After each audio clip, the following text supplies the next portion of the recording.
olsun. Amin.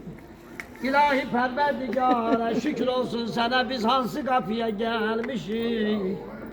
Bu kapının sahibesinin neçe bir adı var. Bir adı da Ummul Musibeti.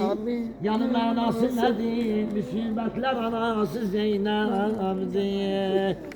Zeynep can gelmişim kapıya hanım canım.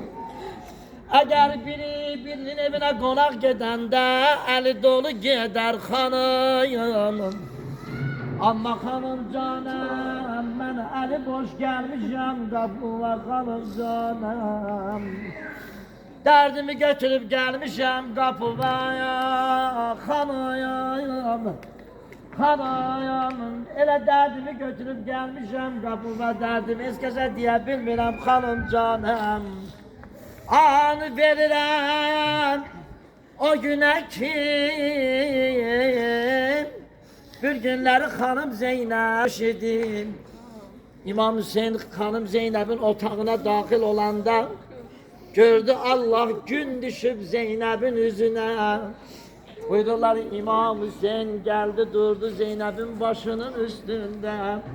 Bacısına kölge saldı. Buyururlar hanım Zeynep bir an yuhudan ayıldı. Gördü İmam Hüseyin'in başının üstünde. Dedi kardeşi sen kademlerine kurban olaram Hüseyin. Bacın sana kurban olsun Hüseyin. Can Hüseyin. Dedi Hüseyin niye durmuşsan başımın üstünde?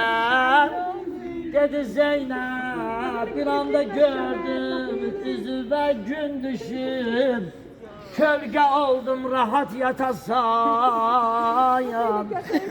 Onda gördüler Zeynep dedi kardeş o gün olsun sen de yatasan ben de sana kölge salarım. Buyururlar Aşura gününde hanım Zeynep geldi. Kardeşi İmam Hüseyin'in o günler altında kalan cenazesinin yanı. Gördü Allah kardeşinin o gül bedeni günler altında kalıyor. Hanım Zeynep neyledi? Geldi kölge salanda dedi kardeş ben demiştim kölge salarım. Ama o kesilmiş başa kölge